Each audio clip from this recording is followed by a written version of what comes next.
Now, we will proceed with updates on the 2021 and 2022 PBB, followed by the highlights of the 2023 PBB guidelines to be presented by the AO25 Secretariat Program Director, Ms. Maria Rosario Ablan. Good afternoon, Ma'am Ochi. Okay, magandang hapon po sa lahat. Okay, nandito po kami, AO25 Secretariat. Before we give the highlights ng guidelines ng 2023 PBB, we'd just like to give some updates yung nangyari po sa 2021 and 2022 PBB. So for 2021, we have already completed this. Out of the 309 agencies, we have 71% eligible agencies. And this also, there are about 1,554,412 or 91% of the 1,702,446 those total positions filled na eligible individuals for the FY 2021 PBB. Now for the 2022 PBB, this is the cycle that we are about to be finished. Out of the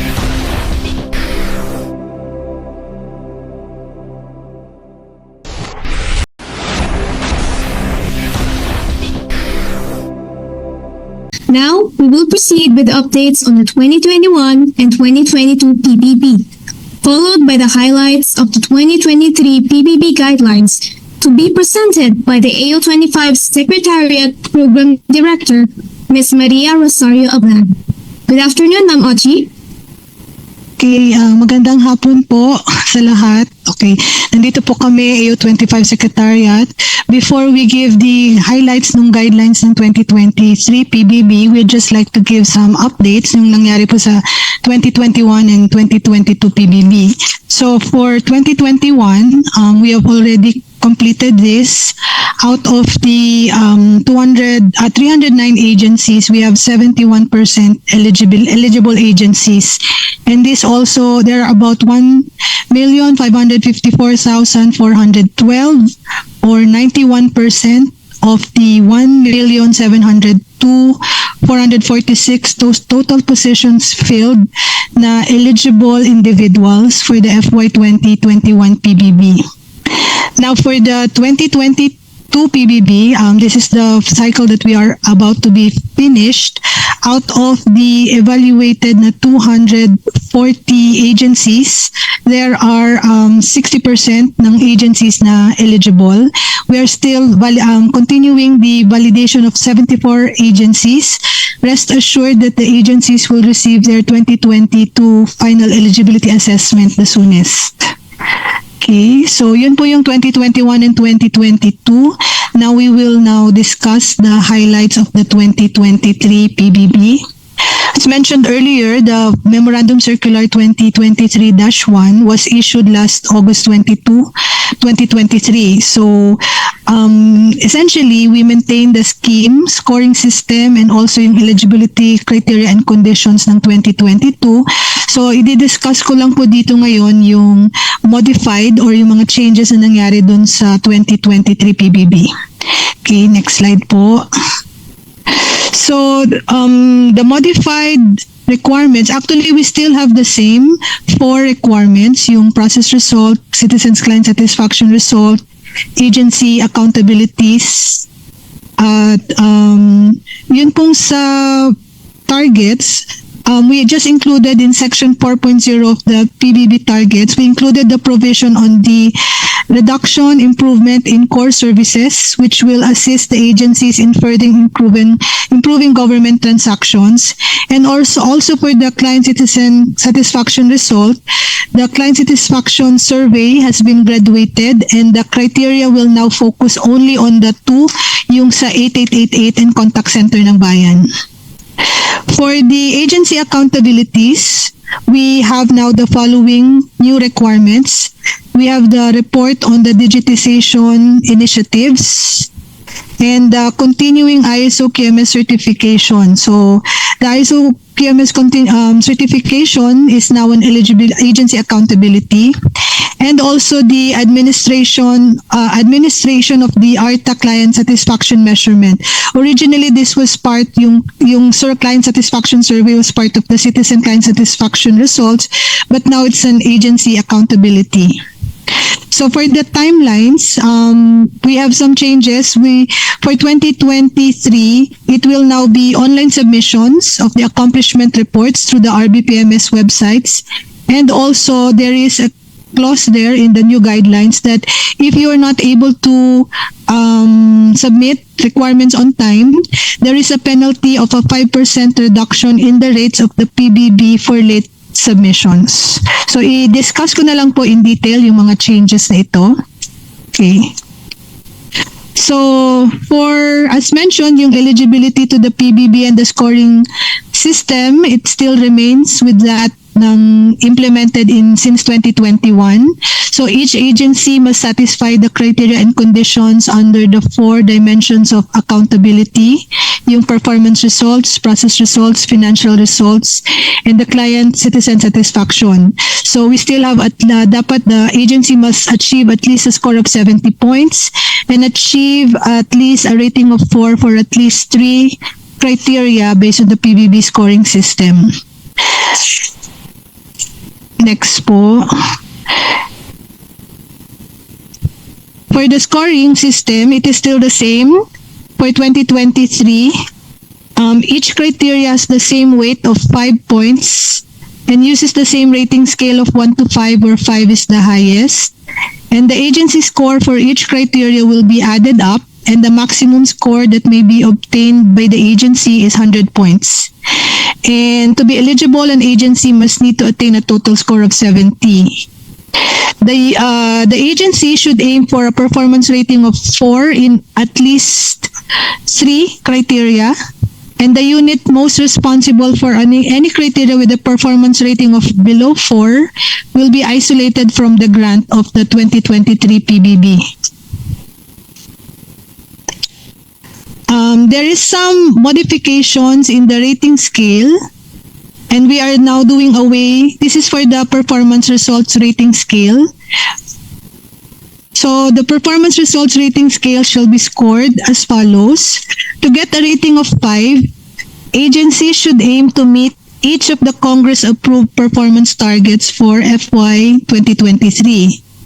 So in case an agency is not able to meet its target for FY 2023, the justifications must be submitted together with the before forms to the Commission on Audit, the DBM, and the Bureau of Treasury as applicable through the DBM URS. But for the scoring scheme, 5 po yung mamimit dapat. Para makakuha ng 5, you must meet each one of the 100% of the Congress-approved performance target. You will get a score of 4 if you only met 80% to less than 100% of the performance indicators of the Congress-approved performance targets. And if you met 70 to less than 80% of performance indicators of the Congress-approved performance targets, you will get a score of 3. And then pag 50 to less than 70, you will get a score of 4. And if it is below 50, the score will be 1. Wala na pong dati na meron, if the justification is due to controllable or uncontrollable factors. We will just look now at the rating ng agency accomplishment ng lahat ng mga Congress-approved targets. Now we go to the process result. So, yung process result po, this is still the same with that of the 2022. So, both NGAs and SUCs, the target for FY 2023 will be to have substantive improvements in ease of doing business or ease of transaction with respect to 2 critical services. So, 1 core service na external based on the mandated function of the agency, and 1 internal or administrative service as declared in the agency's Citizens Charter and in line with the Anti-Red Tape Authority's Whole of Government Reengineering Program.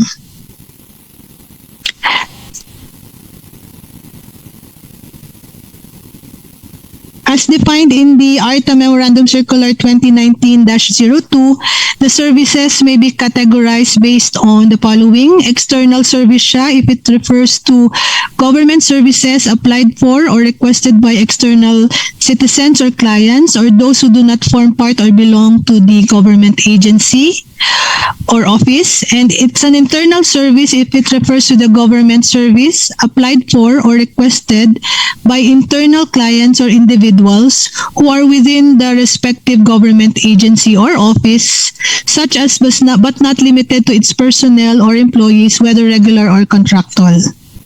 So internal services. The internal services may be the back-end support services to regulatory functions related to permitting, licensing, and issuance of a privilege, right, reward, clearance, authorizing, or concession.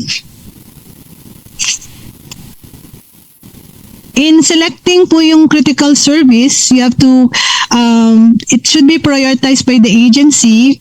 And the following factors should be considered. So it should be a core service, which is a process needed to achieve the overall mission and objective of the public sector organization. It is the most complaint service with the greatest number of complaints received by the agency and other complaints handling agencies.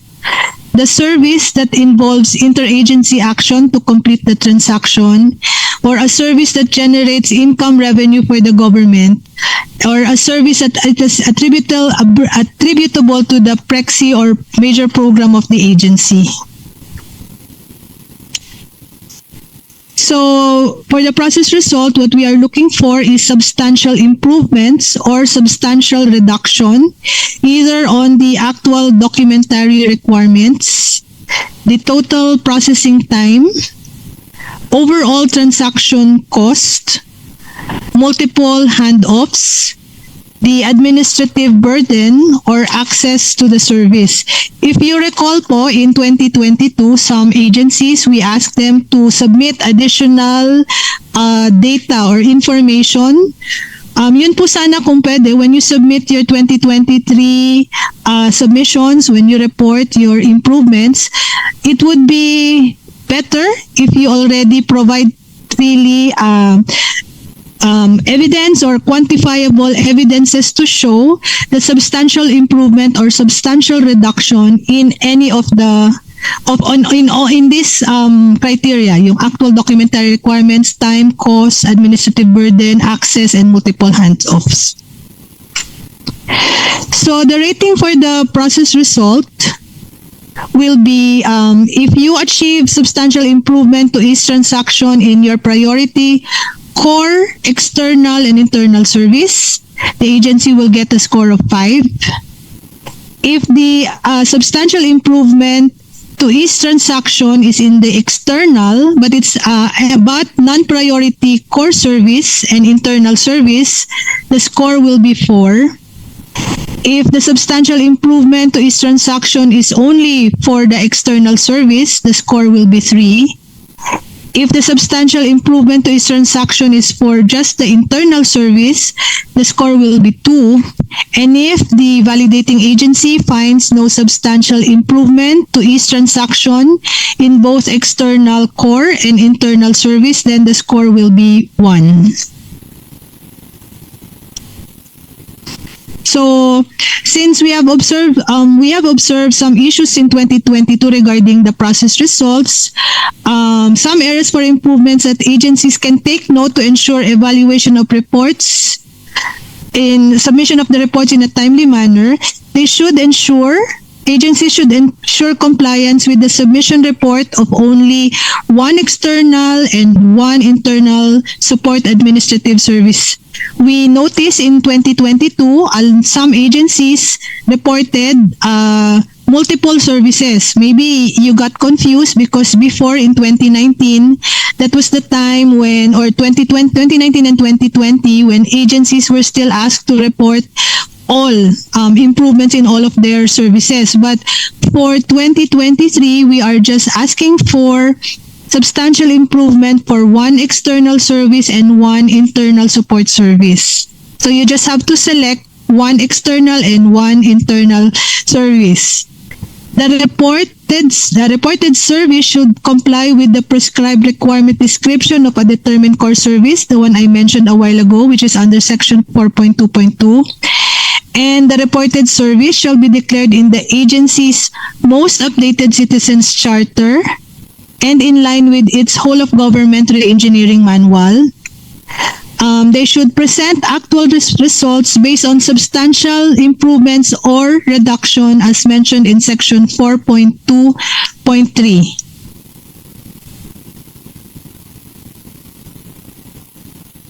Agencies are required to submit the report also. This is in section 4.2.5 for the report on digitalization. Agencies must submit a report of tangible reports of digitalization initiatives or digital transformation of external internal services through the following: reduced waiting and processing time, reduced wastes in the process, lowered cost, real-time generation of reports for informed decision-making, expanded coverage of the service, or improved client satisfaction rating and similar outcomes.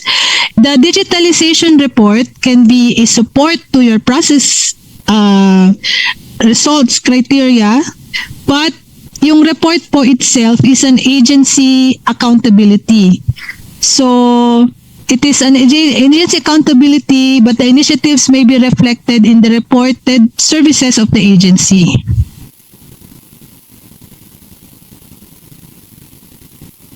So in section 4.3, which is the financial results scale, so it will be assessed based on your the rate of your budget utilization rate or your disbursement BUR. If you got 85 to 100% disbursements BUR, then you will get a score of 5. If the disbursements BUR is between 70% to 85%, the score will be 4. If the disbursements BUR is 55% to 70%, the score is 3. If it is between 40% to 55%, the score is 2. And if it's below 40%, the score will be 1. So now we go to the citizen client satisfaction results, which is in section 4.4. For national government agencies and GOCCs covered by the TBM and SUCs, you should comply with the resolution and compliance to reported complaints from the hashtag 8888 portal and the contact center ng bayan of the civil service. So agencies should ensure the resolution of all complaints and grievances reported to the hotline 8888 and the CCB, and their compliance to the 72-hour prescribed period to take action on complaints as provided in EO number 6, 2016. Though the AO25 will rely on the validation reports of the Office of the President and the Civil Service, the agency may submit a report summarizing the hotline 8888 and CCB complaints received in FY 2023 and their status if resolved or pending. This means po that our validation report will really come from the Office of the President and Civil Service. But if you want to show as evidence that you complied with it, it's okay that you submit it to us. But we will still rely on the report of the Office of the President and Civil Service as the official validation report for the client satisfaction results. So the rating scale for the citizen client satisfaction results shall be assessed and scored as follows. Score of 5 if you were able to resolve or you have 100% resolution and compliance to both 8888 and CCB complaints. There will be a score of 4 if at least 75% resolution and compliance rate, and if there are more than 250 tickets to the 8888 and CCB complaints, or at least 80% resolution and compliance rate for those with 250 or less tickets. So a score of 3 will be given if at least 50% ang resolution and compliance rate to the 8888 and CCB complaints. If at least 1% lang po yung inyong resolution and compliance rate, 2 po yung inyong magiging score. If 0 ang resolution and compliance rate ninyo, then the score will be 1. Okay? So, that was the 4 criteria, yung performance, process, yun po yung mga changes dun sa mga major criteria ng PBB. Now we go to the agency accountabilities, which is in section 5.0. So, for department, agencies, SUCs, and GOCCs covered by DBM, the continuing ISO QMS certification or equivalence of certification of at least. Kung meron man kayong mga komento tungkol sa mga isyong ito, maaari kayong magbigay ng mga reaksyon sa comment section na makikita sa ibaba ng bidyong ito. Maraming salamat, at kung ikaw ay interesado ng mga bidyong tulad nito, mangyaring suportahan ang channel na ito sa pamamagitan ng pagpindot ng like, pag-share ng mga video, at kung bago ka pa lang sa channel na ito, please subscribe sa channel na ito at pindutin ang notification bell at piliin ang all upang maabisuhan ka para sa mga paparating pang mga videos.